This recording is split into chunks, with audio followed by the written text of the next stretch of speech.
In the kingdom of wolves, worth is measured not in gold, but in the sharpness of teeth and the strength of bone. Here, among the silver pine pack, an omega's value could be counted on trembling fingers, less than the scraps thrown to starving dogs, worth only what mercy the strong might spare.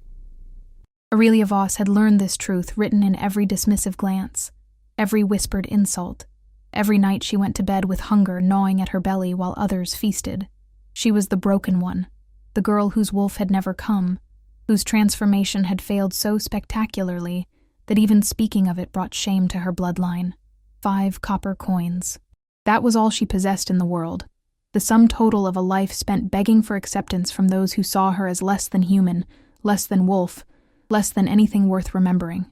5 copper coins, clutched in a palm made raw by desperation, while around her the market square buzzed with the casual cruelty of those born into power. They laughed at the foolish Omega, the pitiful creature who dared to dream that kindness might still exist in a world built on dominance and fear. But in a wooden crate, hidden beneath rotting canvas, something waited in the shadows, something small and broken and forgotten, marked as worthless by those too blind to see the truth burning behind eyes covered by rough burlap.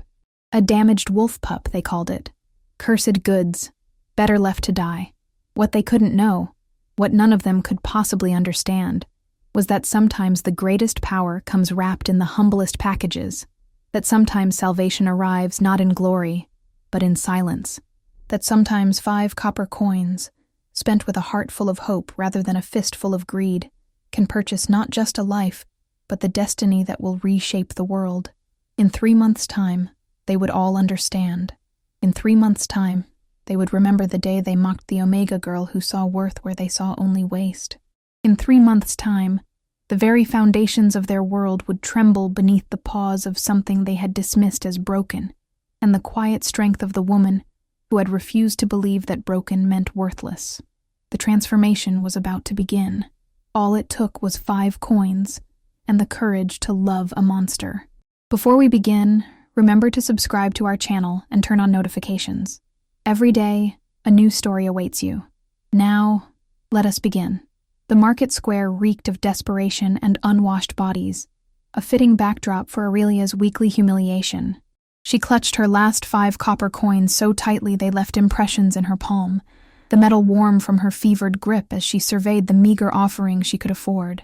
Wilted vegetables that even the poorest families had rejected, bread so stale it could double as a weapon, scraps of meat that buzzed with flies and carried the sickly sweet stench of impending rot. This was what remained when the Omega was finally permitted to shop, the dregs, the refuse, the things deemed unworthy of anyone with actual status in the silver pine pack. "Look what the wind blew in," sneered Cassandra, the beta's daughter, as she passed with her entourage of equally privileged she-wolves. "Still pretending to be a real person, I see." Aurelia kept her head down, focusing on a potato that looked like it might last another day before sprouting eyes. Engaging with Cassandra only invited more cruelty, and she'd learned long ago that silence was her best defense against the casual malice of those born into power. "I heard she's been stealing from the communal gardens again," one of Cassandra's friends whispered, just loud enough for Aurelia to hear. Pathetic, really, even for an Omega. "What did you expect?" Cassandra's voice dripped with false pity. "Her bloodline's so weak, she can't even shift properly. More human than wolf, if you ask me." The words hit their target with practiced precision. Aurelia's hand moved instinctively to her chest, where the mark of her failed first transformation remained hidden beneath her threadbare dress, a jagged scar where her wolf had tried to emerge but found no strength to complete the change.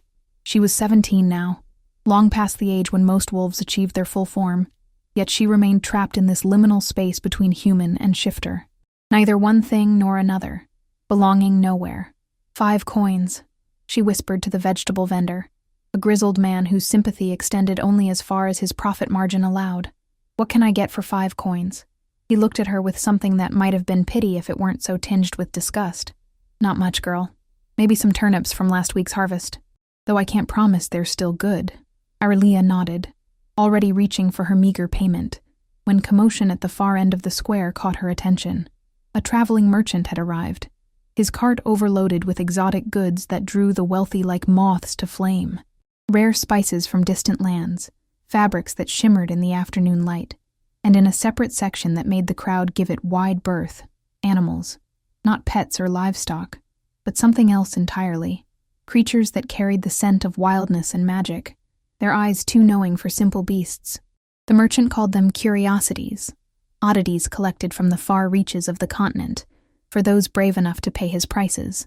Aurelia found herself drawn toward the display, despite knowing she had no business among such expensive offerings, but something pulled at her, an instinct deeper than common sense, urging her forward through the crowd of gawking customers. In the center of the animal collection sat a large wooden crate, roughly constructed and bearing several air holes that had been punched through with obvious haste. Unlike the other containers, which were designed to showcase their contents, this one seemed built to hide whatever lay within. A sign hung from its side, written in the merchant's flowing script. Wolf pup, damaged goods, 5 coins OBO. 5 coins. Exactly what she had. Aurelia moved closer, drawn by curiosity and something else she couldn't name. Through the gaps in the wood, she caught glimpses of gray fur and the edge of what appeared to be a burlap sack covering the creature's head. "Wouldn't waste your time with that one, miss," the merchant said, appearing beside her with the fluid grace of a natural salesman. His smile was sharp as broken glass, and his eyes held the calculating gleam of someone who made his living from others' misfortunes. "Poor things damaged beyond repair. Birth defects, most likely. Probably won't live through the week."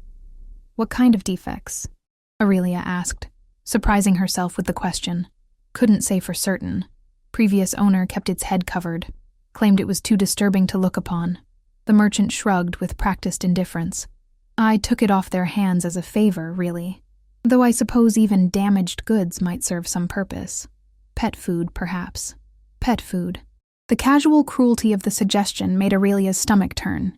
She looked through the slats again, trying to make out more details of the creature within. It was smaller than she'd expected for a wolf pup, with fur that seemed unusually thick and lustrous despite its apparent poor health. But it was the way it held itself that caught her attention. Not with the broken despair of an abused animal, but with a quiet dignity that spoke of intelligence and awareness. "Has anyone examined it properly?" she asked. "Removed the covering to see what's actually wrong?" The merchant's smile widened, scenting opportunity. "Brave little Omega, aren't you? Most folks won't go near it. Something about the smell puts people off. Makes them uncomfortable." Aurelia frowned.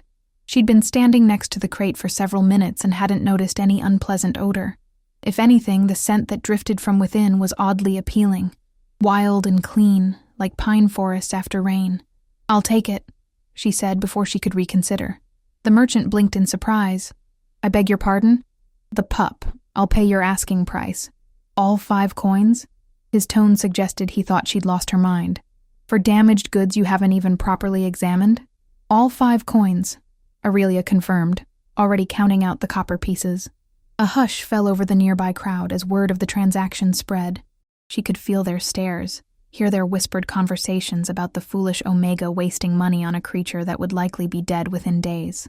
But beneath their mockery, she sensed something else, an unease that made them step back from the crate, as if whatever lay within might somehow contaminate them through proximity alone. "Your funeral," the merchant said, but he was already snatching the coins from her palm with greedy fingers. "Though I'll give you some advice, free of charge. Don't remove that sack unless you're prepared for what you might find underneath." 20 minutes later, Aurelia was trudging up the hill toward her ramshackle cabin with the crate balanced precariously in her arms. The pup inside had remained silent throughout the journey, but she could feel its presence like a warm weight against her chest. Several times she'd caught glimpses of movement through the air holes, not the frantic struggles of a trapped animal, but the careful, measured movements of something conserving its strength. Her cabin sat at the very edge of pack territory, a one-room structure that had been abandoned for years before she'd claimed it as her own. The roof leaked in 3 places, the windows were cracked, and the door hung slightly askew on its hinges. But it was hers, bought with the meager savings she'd accumulated from years of menial labor, and it represented the closest thing to independence an Omega could achieve in the rigid hierarchy of pack society. Inside, she set the crate down on her small kitchen table and stepped back to study it properly. Up close, she could see that the wood was newer than she'd first thought, hastily nailed together as if someone had needed to contain its occupant quickly. The burlap sack over the pup's head was secured with rough twine, tied just loose enough to allow breathing, but tight enough to prevent the creature from working it free. "Hello," she said softly, approaching the crate with slow, deliberate movements. "I know you're probably scared. I would be too." Through the slats, she saw the pup's head turn toward the sound of her voice, not the mindless reaction of an animal, but the focused attention of something that understood her words on a level deeper than simple conditioning. "I'm going to let you out now," she continued, her hands moving to the latch that secured the crate's front panel. "I won't hurt you. I promise." The latch opened with a soft click, and the front of the crate swung down to reveal the creature within. Aurelia's breath caught in her throat. Even with the burlap sack obscuring its features, the pup was magnificent. Its fur was the color of storm clouds shot through with silver, thick enough to suggest excellent breeding despite its current circumstances. But it was the creature's bearing that truly struck her, the way it held its head high despite its restraints, the careful control evident in every line of its body. This was no ordinary wolf pup. "You're beautiful," she whispered, and meant it. The pup's head tilted at her words, and she caught a glimpse of what lay beneath the sack, eyes that gleamed with an intelligence that made her heart skip. Not the simple awareness of a smart animal, but something deeper, something almost human in its complexity. "I'm going to remove this," she said, her hands hovering over the twine that secured the sack. "But only if you'll let me. I won't force you." For a long moment, neither of them moved. Then, slowly, the pup lowered its head in what could only be interpreted as permission. Aurelia's fingers trembled as she worked at the knots, her touch gentle despite her excitement. The twine was rough and had been tied tightly enough to leave marks in the creature's fur. When the last strand came free, she carefully lifted the sack away and found herself staring into the most extraordinary eyes she'd ever seen. They were gold, but not the simple amber of most wolves. These eyes held flecks of silver and copper, swirling together like molten metal, and in their depths, she saw an intelligence that made her gasp aloud. The pup was looking at her not as prey or predator, not even as another wolf might look at a packmate, but as an equal, as someone worthy of recognition and respect. "My God," she breathed. "What are you?" The pup didn't answer. Couldn't answer, she reminded herself, but something in its gaze suggested that it understood the question perfectly, and perhaps someday it might even provide an answer. For now, though, it was enough that she'd found him. Or perhaps, she thought with a shiver of prescience, he'd found her. Either way, her life was about to change in ways she couldn't begin to imagine. "Are you hungry?" she asked, already moving toward her small pantry. "I don't have much, but we'll share whatever there is." As she prepared what little food she could spare, Aurelia found herself humming, something she hadn't done in years. For the first time since her failed transformation, she felt a spark of hope kindling in her chest. Maybe this was exactly what she'd needed. Someone to care for. Someone who might actually need her. Behind her, the wolf pup watched with those impossible eyes, and something that might have been gratitude flickered in their golden depths. Or perhaps it was something else entirely. Something far more dangerous, and far more wonderful, than either of them yet understood. The pup's first night in Aurelia's cabin passed without incident, though she barely slept. Every few hours, she found herself checking on him, drawn by an inexplicable need to ensure he was still breathing, still present, still real. He'd accepted the small bowl of water and scraps of bread she'd offered with the same quiet dignity he'd shown in the crate, eating slowly and methodically as if each bite was being carefully evaluated. By morning, she'd made several startling observations. First, the pup was far cleaner than any animal rescued from a trader's cart had any right to be. Despite days or possibly weeks of confinement, his fur showed no signs of matting or filth. If anything, it seemed to gleam with its own inner light, each strand perfectly aligned and lustrous. Second, he moved with a precision that spoke of excellent health, rather than the debilitating illness the merchant had claimed. There was no trembling in his limbs, no labored breathing, no signs of the birth defects that had supposedly made him unsellable. And third, most disturbing of all, he seemed to be growing. It was subtle, perhaps no more than an inch in height and a few pounds in weight, but Aurelia was certain the creature that greeted her that morning was larger than the one she'd freed from the crate. Not drastically so, but enough to make her question her own perceptions. "Good morning," she said, as she prepared her own meager breakfast. "Did you sleep well?" The pup, she really needed to think of a name for him, lifted his head from where he'd been resting by the fireplace and fixed her with that unsettling golden stare. Then, to her complete astonishment, he dipped his head in what could only be interpreted as a nod. Aurelia nearly dropped the wooden bowl she'd been holding. "Did you just—" She trailed off, studying his face for any sign that she'd imagined the gesture. "Do you understand me?" Another nod, this one more deliberate. Aurelia sank into her single chair, mind reeling. She'd heard stories, of course. Legends of wolves gifted with unusual intelligence. Creatures that existed somewhere between animal and shifter. But those were fairy tales, myths told to entertain children, and romanticize the old days when magic supposedly ran stronger in the world. This, however, was sitting in her kitchen and nodding at her questions like the most natural thing in the world. "What's your name?" she asked, then immediately felt foolish. Even if he could understand her, he couldn't exactly answer. The pup tilted his head, considering the question with obvious seriousness. Then he rose and padded over to where she'd left some ash from the previous night's fire scattered near the hearth. Using his paw with careful precision, he began to draw shapes in the gray dust. Aurelia leaned forward, hardly daring to breathe. The marks weren't random scratches or instinctive movements. They were deliberate, controlled, forming patterns that almost looked like letters, she whispered in amazement. "You're trying to write letters." The shapes were crude, obviously constrained by the limitations of working with a paw instead of fingers, but she could make out what appeared to be an L, followed by something that might have been a Y or U. The third mark was unclear, but the fourth was definitely an N. "Lynn?" she guessed. "Is your name Lynn?" The pup, Lynn, sat back on his haunches and regarded her with what she could only describe as approval. Then he returned to the ash and carefully added 2 more letters. "X. Lynx," Aurelia breathed. "Your name is Lynx." It was an unusual name for a wolf, but somehow it suited him perfectly. There was something feline in the grace of his movements, the calculating intelligence in his gaze, and like the great mountain cats his name evoked, he possessed an air of barely contained power that made her instinctively wary, even as she felt drawn to protect him. A sharp knock at her door interrupted her thoughts, followed by a voice that made her blood run cold. "Aurelia, open up. We know you're in there." Marcus, the pack's head enforcer, Cassandra's older brother and the Alpha's personal attack dog. His presence at her doorstep meant trouble of the worst kind. Lynx was on his feet instantly, his entire body going rigid with tension. But instead of cowering or hiding as she might have expected from a young animal, he positioned himself between Aurelia and the door with the protective instincts of a trained guardian. "Stay quiet," she whispered, then raised her voice to address her unwelcome visitor. "I'm coming." She opened the door just wide enough to reveal her face, keeping her body positioned to block Marcus's view of the interior. He stood on her small porch with 2 other enforcers flanking him, their expressions uniformly hostile. "Marcus," she said, injecting as much calm into her voice as she could manage.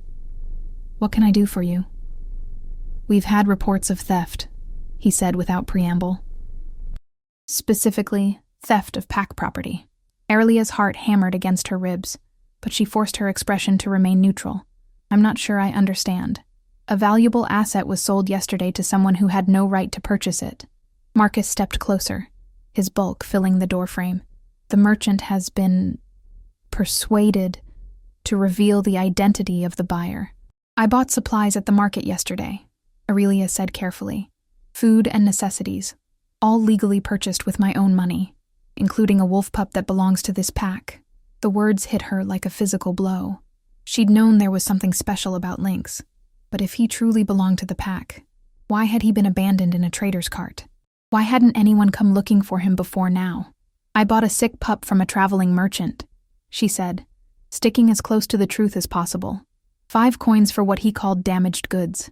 If the animal belongs to someone else, I was never informed of it. Marcus's smile was cold as winter frost. "Ignorance isn't an excuse, Omega. The pup was stolen from Packlands 3 months ago. The merchant was merely holding it until we could arrange proper retrieval. 3 months. If that were true, then Lynx had been separated from the pack since he was barely weaned. But something about Marcus's explanation didn't ring true. Why would they use an outside merchant to hold stolen property? Why not simply reclaim it themselves? "I'd be happy to discuss compensation for any misunderstanding," she said carefully. Perhaps we could. The only compensation we require is the immediate return of pack property. Marcus pushed past her into the cabin before she could stop him, his enforcers following close behind. The small space suddenly felt impossibly cramped with 3 large men crowding into it. Aurelia backed toward the fireplace, where Lynx had been moments before. But when she looked for him, he was nowhere to be seen. "Where is it?" Marcus demanded, overturning her meager furniture with casual violence. "Where's the pup?" "I don't know what you're talking about," Aurelia said, though her eyes were frantically searching the cabin.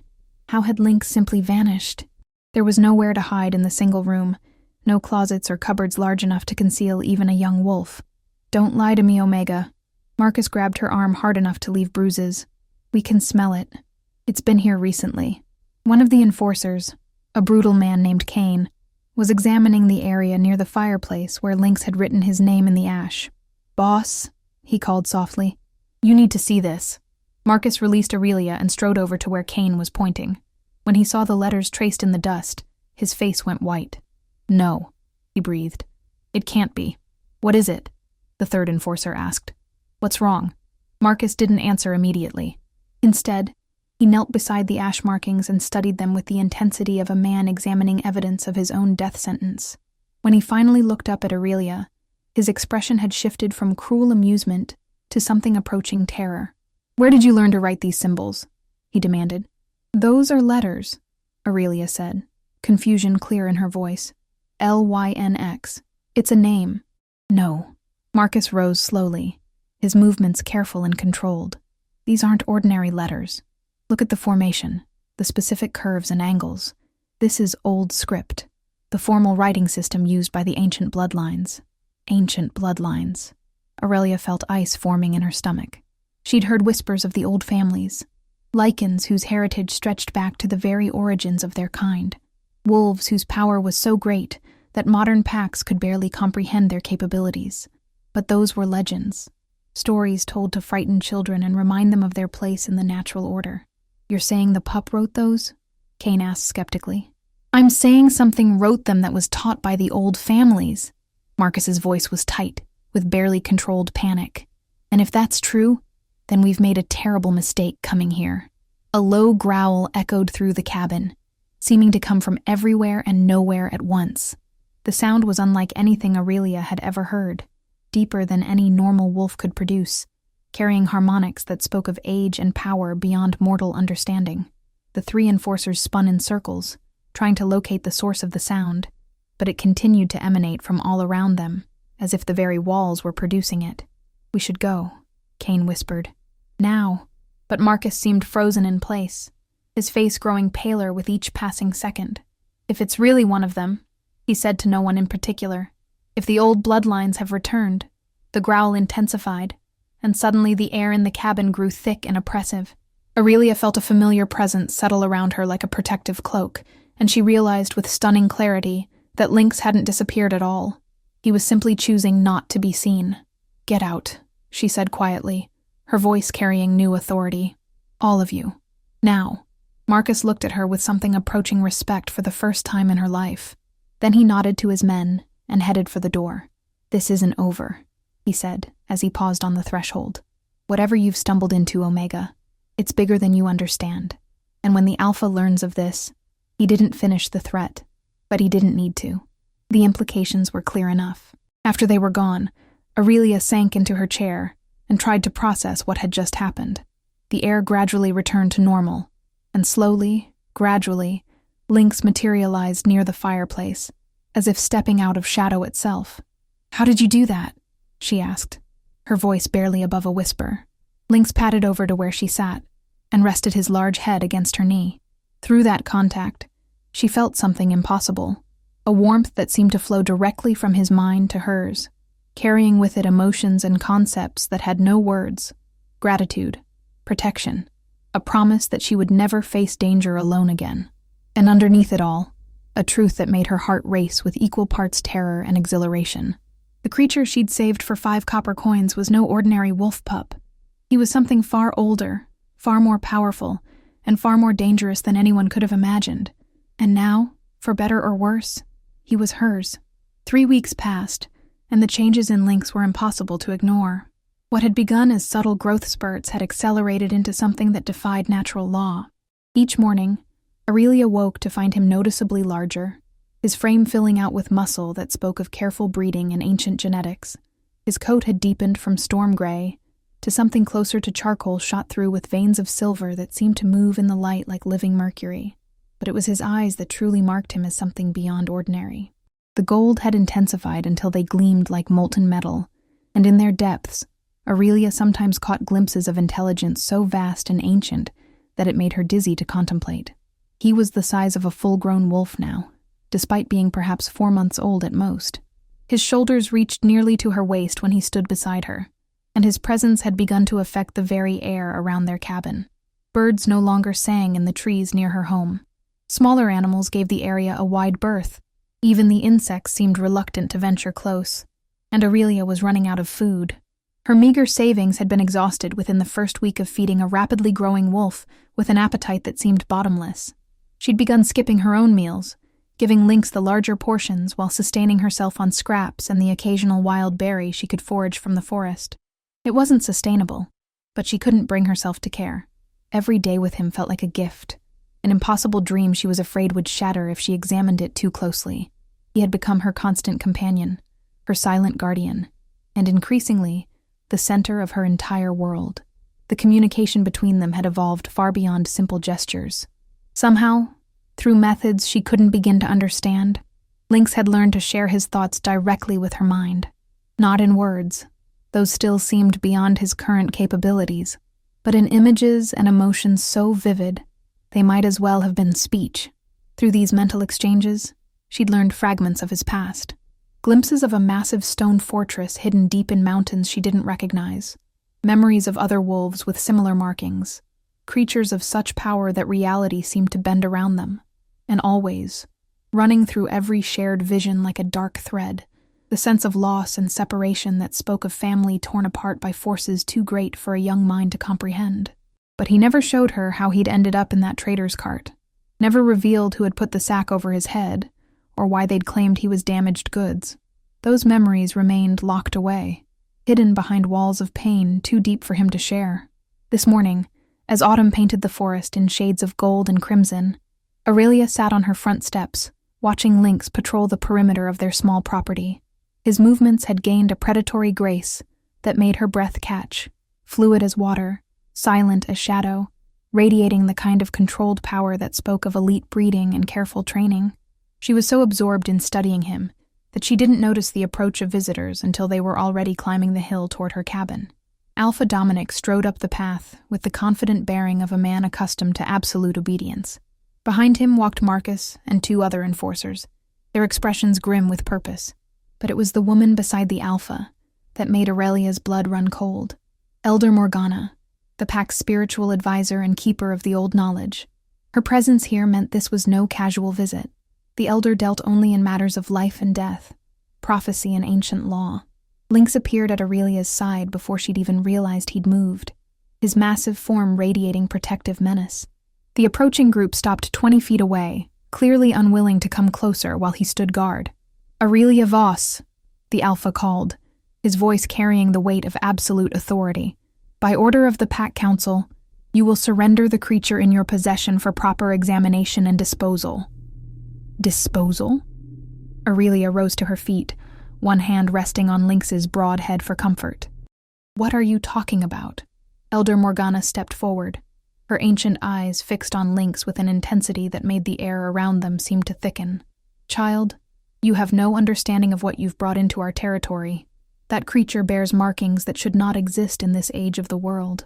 He's just a wolf," Aurelia said, though the words felt like lies on her tongue. "Look at him!"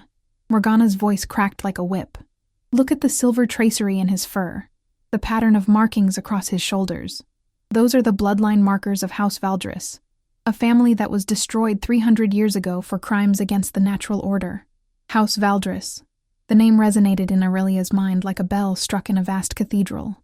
Through her connection with Lynx, she felt him react to the words with a complex mixture of recognition, pride, and deep abiding sorrow. "Even if that were true," Aurelia said carefully, "what does it matter? He's done nothing wrong." "Nothing wrong?" Marcus laughed harshly. The Valdris bloodline was exterminated for good reason. They grew too powerful, too ambitious.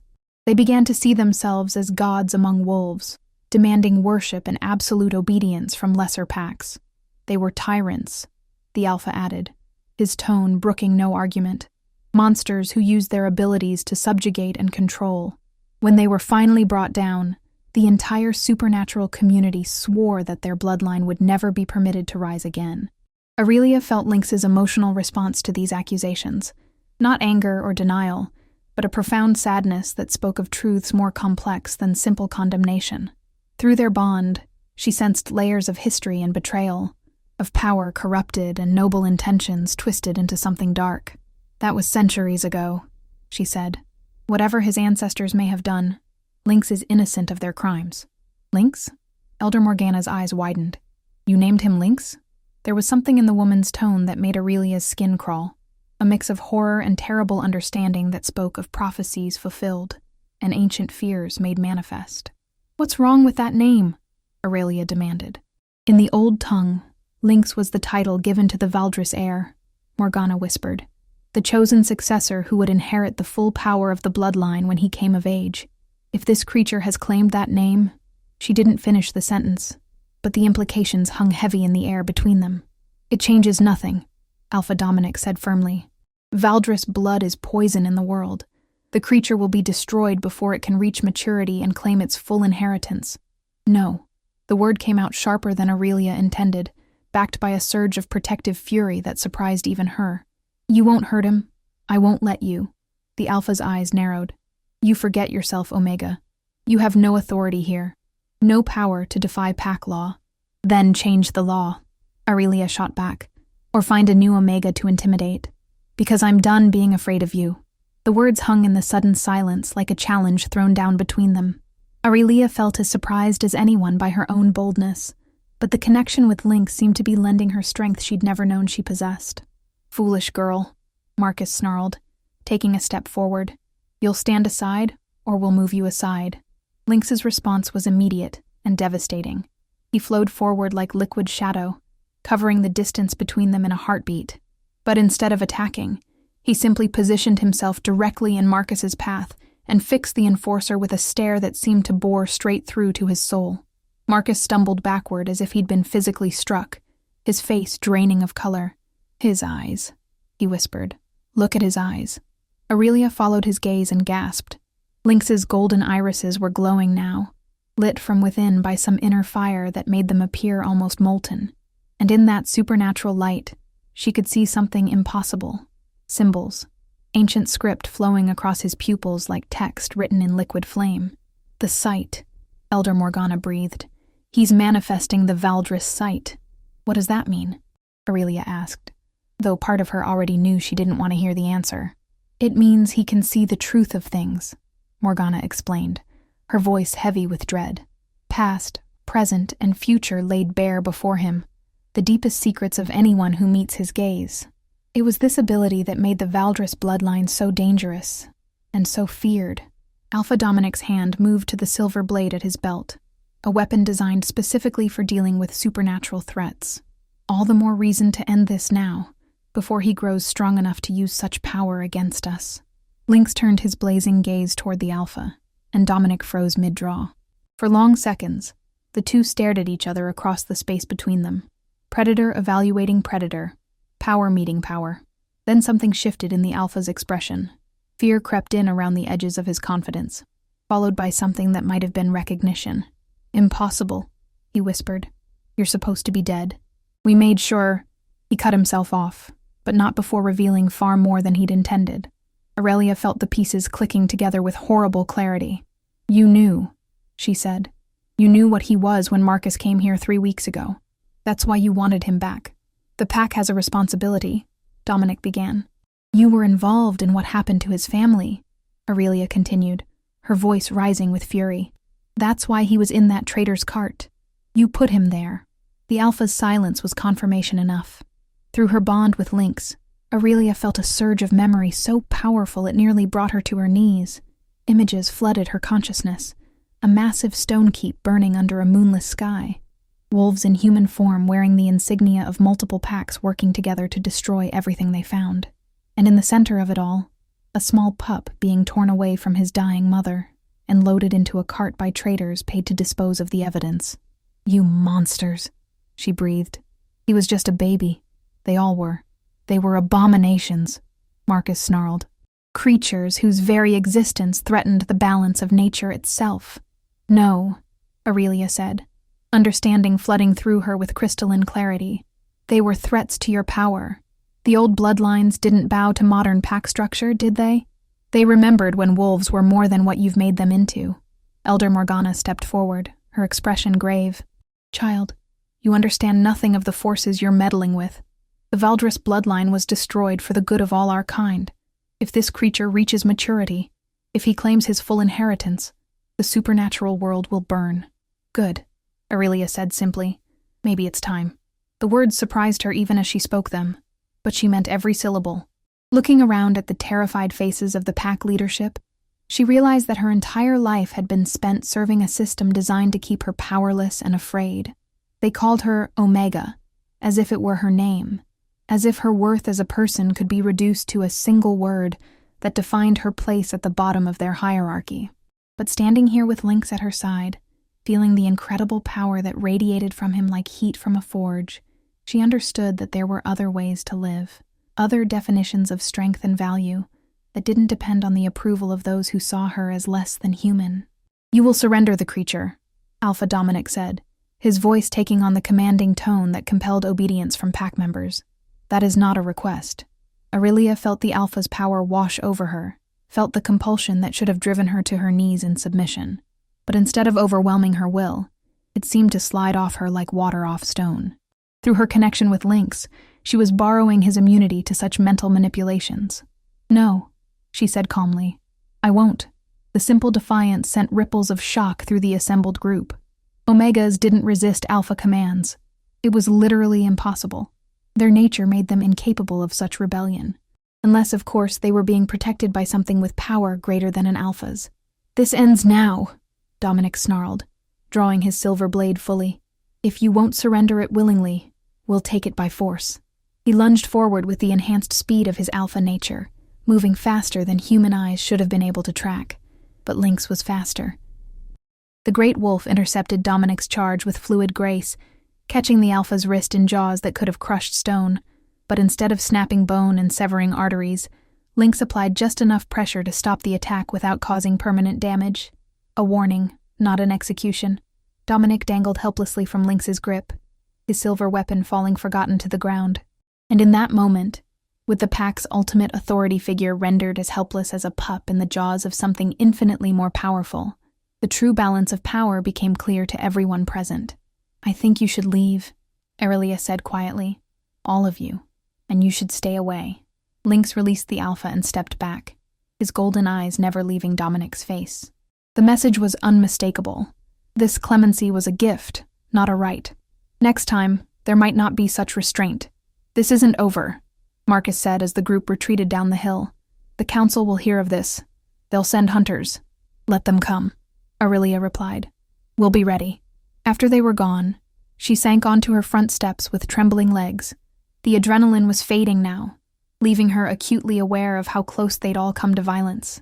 If Lynx had chosen to truly defend himself, if he'd used the full extent of whatever power flowed through his ancient bloodline. "We can't stay here," she said aloud, more to herself than to him. "They'll be back with reinforcements, silver weapons, maybe even hunters from outside the pack." Lynx padded over to where she sat and rested his massive head in her lap. Through their connection, she felt his response. Not fear or resignation, but something that might have been anticipation. He was ready for whatever came next. The question was whether she could be ready too. That night, as she sat by the fire trying to figure out how an Omega could disappear from pack territory without being tracked down within hours, Lynx did something unprecedented. He spoke, not through their mental connection, not through images and emotions, but with actual words formed by a throat that was learning to shape human sounds. "Aurelia," he said, his voice deep as distant thunder and rough with the effort of forcing unfamiliar syllables through lupine vocal cords. "Time to go home." She looked up from her meager packing to find him watching her with those incredible golden eyes, symbols still flickering in their depths like text written in fire. "Home?" she asked. "Where is home for us now?" His answer came not in words, but in a shared vision so vivid it took her breath away. Mountains that scraped the sky, their peaks crowned with eternal snow, hidden valleys where ancient forests grew in cathedral silence, and rising from the heart of it all, a fortress of black stone that seemed carved from the very bones of the earth itself, the ancestral seat of House Valdris, the place where Lynx's true power lay, waiting to be claimed. "It's still standing?" she whispered in amazement. "Waiting," he replied, the single word carrying weights of meaning that no human language could fully express. Aurelia looked around her tiny cabin, the only real home she'd ever known, humble and poor as it was. Then she looked at Lynx, this incredible creature who had chosen to trust her with his secrets, his power, his very life. "When do we leave?" she asked. His answer was a sound that might have been laughter if wolves were capable of such expressions. Now. The journey began before dawn, with nothing but the clothes on her back and whatever food she could carry in a small pack. Lynx led the way through forests she'd never seen, following paths that seemed to exist only for him. Sometimes they were actual deer tracks worn into the earth by generations of use. Other times, they were routes that defied logic, straight lines through tangled underbrush that parted before them as if the very forest recognized Lynx's right to passage. They traveled in companionable silence for the most part, communicating through their mental bond when necessary. But as the hours passed and the familiar landmarks of her old life fell away behind them, Aurelia began to understand that this journey was about more than simply escaping pack justice. Lynx was changing. With each mile they covered, she felt his power growing stronger, more focused. The supernatural abilities that had been developing in fits and starts over the past weeks were beginning to stabilize, settling into patterns that spoke of ancient training and inherited knowledge asserting itself. By midday, when they stopped to rest beside a stream she didn't recognize, he had grown again, not just physically, though his size continued to increase at an impossible rate, but in presence. The air around him hummed with barely contained energy, and she found herself struggling to meet his gaze for more than a few seconds at a time. "What's happening to you?" she asked, as they shared the last of her bread beside the rushing water.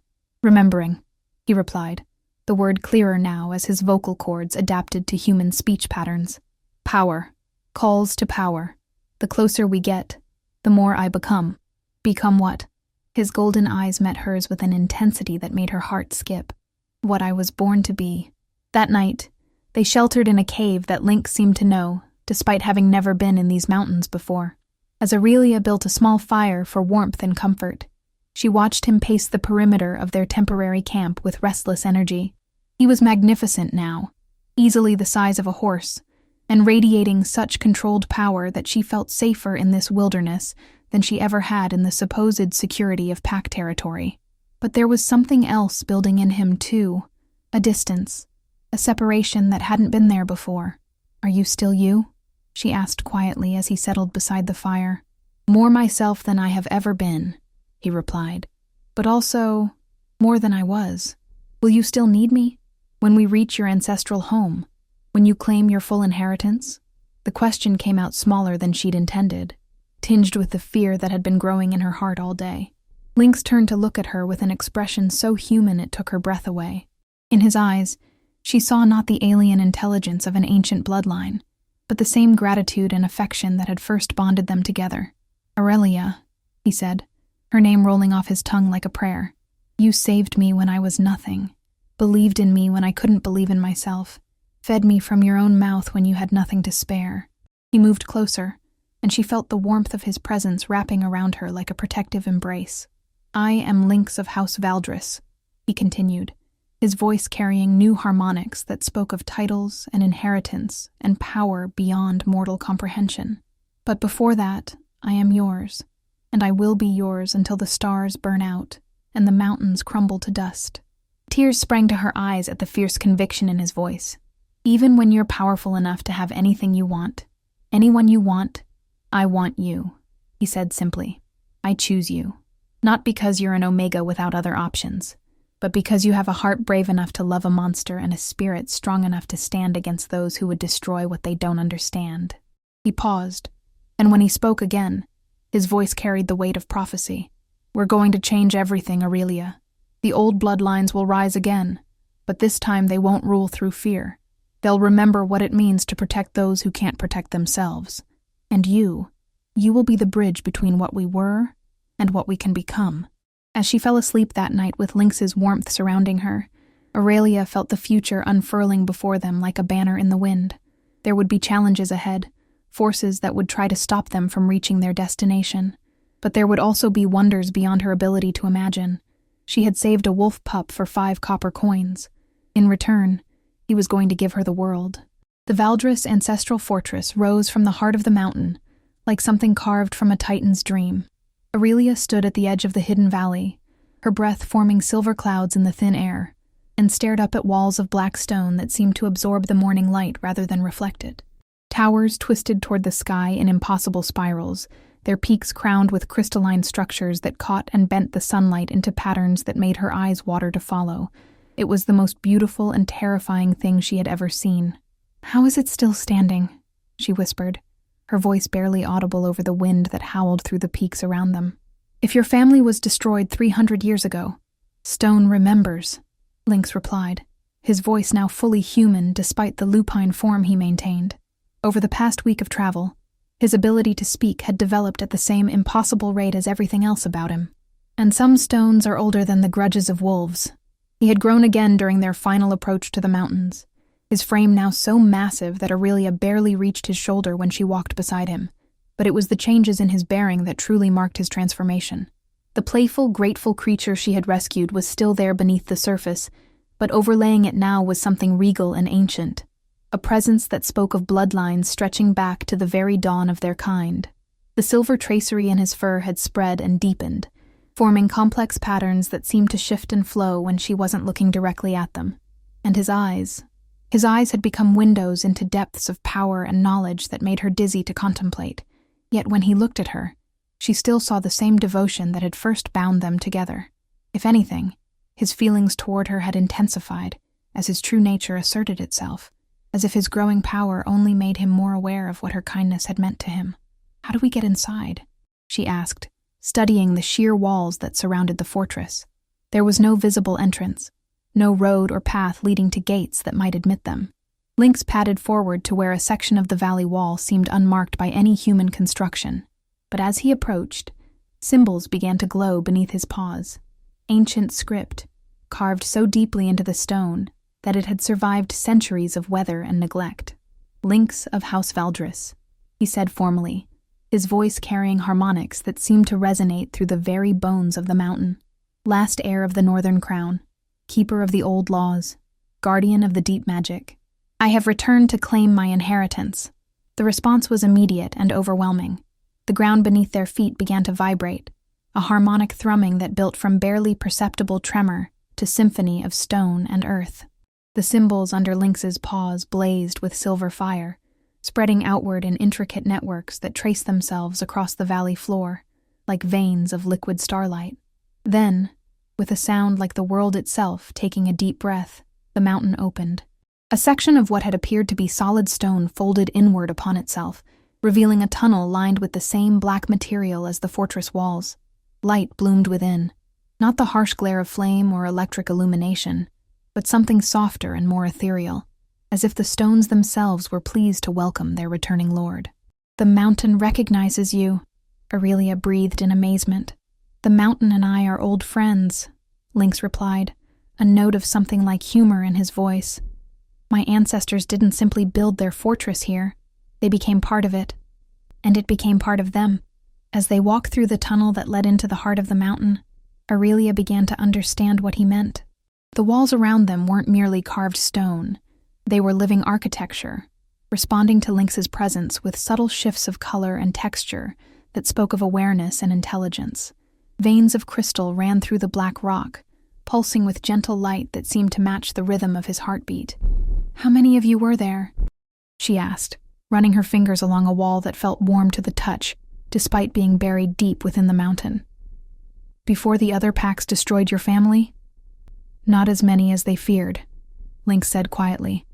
Perhaps 50 adults, another 30 children. We were never numerous. Our bloodline traded quantity for quality, breeding for power rather than population. And now there's just you. Now there's just me. The words carried a weight of loneliness so profound it made her chest ache. The last of a line that traced its heritage back to the first wolves who learned to think and speak and dream of more than simple survival. They emerged from the tunnel into a vast circular chamber that took Aurelia's breath away. The space was large enough to house a cathedral, its walls rising to heights that vanished into shadow above them. But it was the contents of the chamber that truly stunned her. Books. Thousands upon thousands of books, their spines glowing with the same gentle illumination that had guided their path, arranged on shelves that spiraled up the walls in impossible helixes that seemed to defy gravity. The archive, Lynx explained, his voice hushed with reverence. The accumulated knowledge of 3,000 years of lycanthrope history, magic, politics, genealogies, prophecies, and secrets that could reshape the supernatural world if they fell into the wrong hands. Aurelia turned slowly, trying to take in the scope of the collection. This is why they really wanted your family destroyed, isn't it? Not because you were tyrants, but because you knew too much. Knowledge is power, Lynx agreed. And power that isn't controlled by the existing hierarchy is seen as a threat to be eliminated. He padded to the center of the chamber, where a raised dais held what appeared to be an altar carved from a single massive crystal. The surface of the stone was covered in the same ancient script that had opened the mountain, but these symbols were different somehow, deeper, more complex, humming with barely contained energy. The heart of the house, Lynx said, his voice taking on formal cadences, where the power of each generation was passed from parent to child, where the memories and abilities of our ancestors wait to be claimed by their inheritor. Is that what happens now? Aurelia asked, though part of her already knew the answer. You claim your inheritance and become, what, a god among wolves? Lynx turned to look at her, his golden eyes gentle despite the power that burned within them. I become what I was always meant to be. But Aurelia, he moved closer, lowering his massive head until they were eye to eye. I need you to understand something. What happens here will change me. Not in my feelings toward you. Those will never change. But in my capabilities. I will become something that exists beyond the normal bounds of lycanthrope society. Something the other packs will try to destroy again. Something they will fear to challenge directly, he corrected. But also something they will spend every moment scheming to undermine.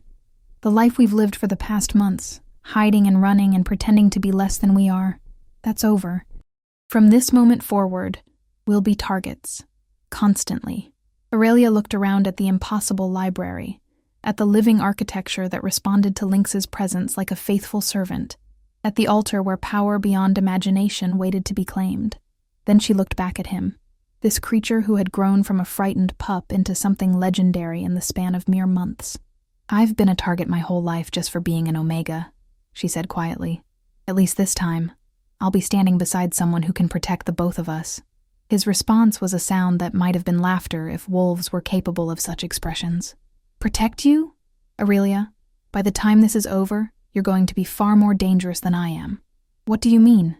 Instead of answering directly, he padded to one of the lower shelves and carefully extracted a volume bound in what looked like silver wire and midnight blue leather. When he brought it to her, she could feel power radiating from the book itself, as if the words within were alive and eager to be read. The Chronicle of Bonds, he explained.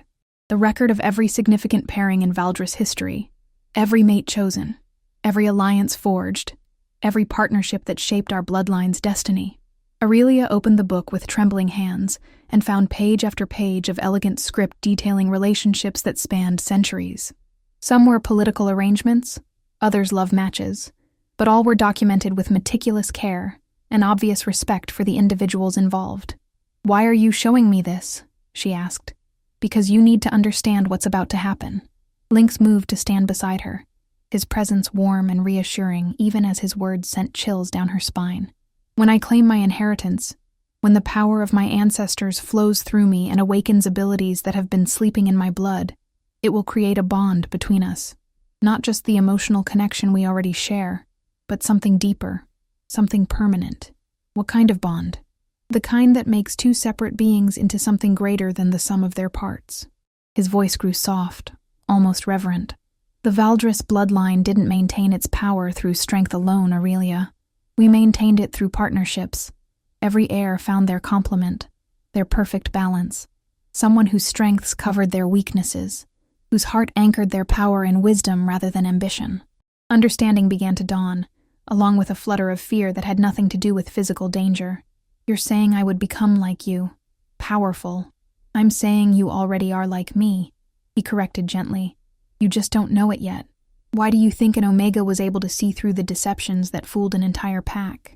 Why were you the only one who could touch me without fear when I was hidden in that traitor's cart?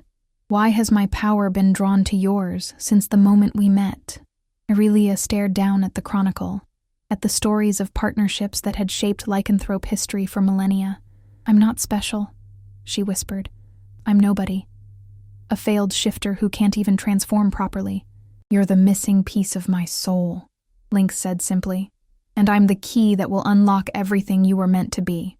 He padded back to the crystal altar and looked at her with an expression that was both invitation and question.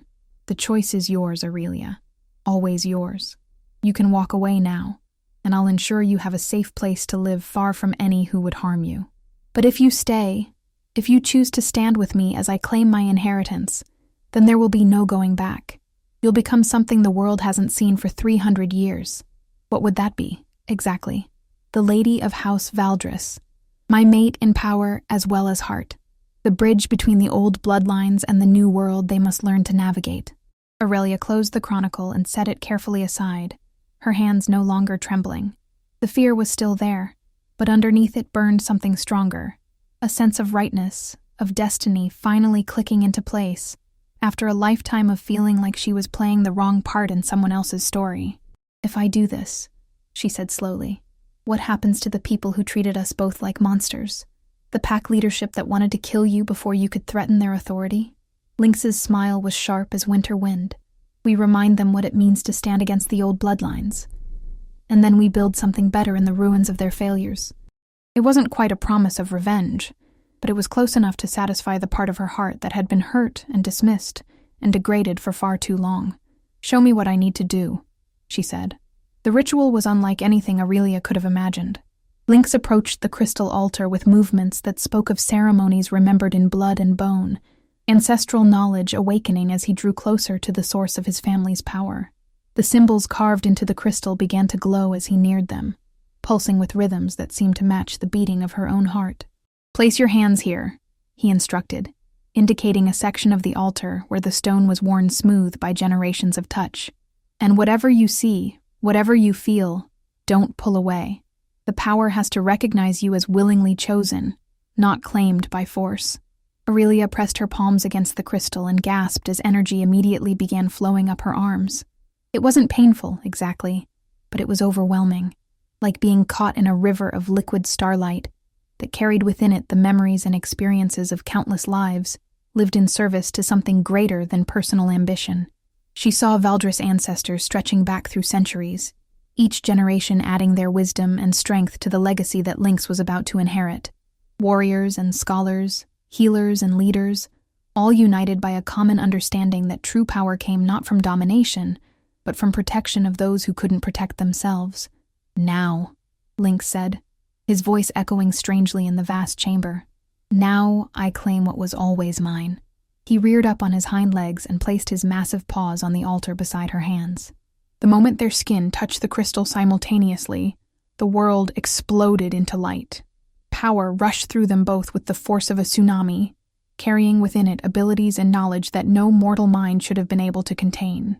Aurelia felt her consciousness expanding, touching thoughts and memories that belonged to bloodlines stretching back to the very origins of lycanthrope civilization. She understood suddenly why the other packs had feared the Valdris family, not because they were tyrants, but because they remembered what wolves had been before politics and hierarchy reduced them to pale shadows of their true potential. Through the torrent of inherited memory, she felt Lynx changing beside her. His lupine form dissolved and reformed, bones lengthening and reshaping themselves as his body finally achieved the perfect balance between human intelligence and wolf instinct. When the transformation was complete, he stood beside her as a man, tall and powerfully built, with hair the color of winter storms and eyes that held depths of ancient wisdom. But it was the changes in herself that truly took her breath away. The wolf that had been sleeping in her blood since birth finally awakened, not with the violent struggle she remembered from her failed transformation years ago, but with the gentle certainty of something finally coming home. She felt her senses sharpen, her awareness expand, her very presence in the world shift from that of prey to predator. When the light finally faded and she could see clearly again, she found herself looking at her hands in amazement. They appeared unchanged, but she could feel the power flowing through them, not just the enhanced strength and speed of lycanthrope transformation, but something deeper, something that made the very air around her respond to her will. "How do you feel?" Lynx asked, his human voice carrying the same warmth she remembered from their mental connection. Aurelia tested her new awareness, marveling at the way she could suddenly perceive layers of reality that had been invisible to her before. Energy flowed through everything, the living stone of the fortress, the ancient books surrounding them, the mountain itself, and she could touch those flows, direct them, shape them according to her need. "Powerful," she said honestly. "Terrifyingly powerful." "And beautiful," he added, stepping closer. "You're absolutely beautiful." She looked down at herself and gasped. Her simple traveling clothes had been transformed into garments that seemed woven from shadow and starlight, perfectly fitted to her frame and shimmering with their own inner radiance. Her hair had lengthened and darkened, falling in waves that caught and reflected light that wasn't quite there. And when she caught sight of her reflection in the polished surface of the altar, she saw eyes that glowed with the same golden fire as Lynx's. "We match," she said wonderingly. "We complement," he corrected. Two halves of a perfect whole. The truth of his words resonated through their enhanced bond. No longer just emotional connection, but something approaching true telepathy. She could feel his thoughts brushing against hers, his relief and joy and fierce protective love warming her from within. "So what happens now?" she asked. "Do we stay here, build a new House Valdris in isolation until the world forgets we exist?" Lynx shook his head, a smile playing at the corners of his mouth. "Now we go home, back to Silverpine territory, back to the pack that tried to destroy us before we could become what we were meant to be." "That sounds dangerous." "It is dangerous," he agreed cheerfully. "But it's also necessary. The old bloodlines can't remain hidden forever, Aurelia. The supernatural world is changing, evolving into something that will require the wisdom and strength our ancestors possessed. And someone needs to remind the current leadership what they've been missing."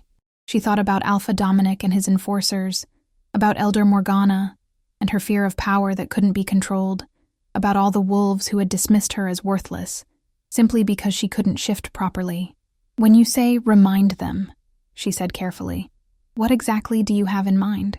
Lynx's smile widened, revealing teeth that were perhaps a bit too sharp for entirely human features. "A demonstration," he said. "Something that will make it very clear that the old ways of doing things are about to change dramatically. Will anyone be hurt?" "Only their pride," he assured her, "though I suspect that will be painful enough." Aurelia looked around the archive one last time, at the accumulated wisdom of 3 millennia preserved in living stone and crystal light. Tomorrow, they would leave this sanctuary behind and return to a world that had tried to destroy them both. But they wouldn't be returning as the frightened refugees who had fled into the mountains weeks ago. They would be returning as something the supernatural world hadn't seen for 3 centuries. A bonded pair of the old bloodlines, carrying within them powers that could reshape the very foundations of lycanthrope society. "How long do you think it will take them to realize what they're dealing with?" she asked. Lynx considered the question seriously. "About 30 seconds after we walk into the territory," he said. "Maybe less." "And how long after that before they try to kill us again?" "About 31 seconds, he replied cheerfully. "But by then, it will be far too late for them to succeed." As they made their preparations to leave the fortress that had sheltered and transformed them, Aurelia felt a deep sense of completeness settling into her bones. For the first time in her life, she knew exactly who she was and what she was meant to do. She was the lady of House Valdris, mate and complement to the last heir of an ancient bloodline. And together, they were going to change everything, starting with the pack that had made the mistake of thinking 5 copper coins could buy the loyalty of a legend. 3 days later, they stood once again at the edge of Silverpine territory, But everything had changed. Where once a broken Omega and a frightened pup had fled in desperate hope of survival, now stood two beings whose presence seemed to bend reality around them. Lynx had learned to moderate his appearance, taking human form, but allowing hints of his true nature to show through. The two bright eyes, the two perfect features, the aura of controlled power that made small animals fall silent in his presence. Aurelia had undergone her own transformation, though hers was more subtle. To casual observation, she appeared to be the same woman who had left, perhaps a bit more confident, a bit more graceful, but recognizably herself. It was only when someone looked directly into her eyes that they caught glimpses of the depths now hidden there, the ancient wisdom that had been awakened by her bonding with the old bloodlines. "Are you ready?" Lynx asked, as they looked down at the pack settlement spread below them. Aurelia smiled, feeling power flowing through her veins like liquid starlight. "I've been ready my whole life." Together, they walked down the hill toward their old lives, carrying with them the future of lycanthrope civilization. Behind them, the mountain watched with approval as its children finally came home.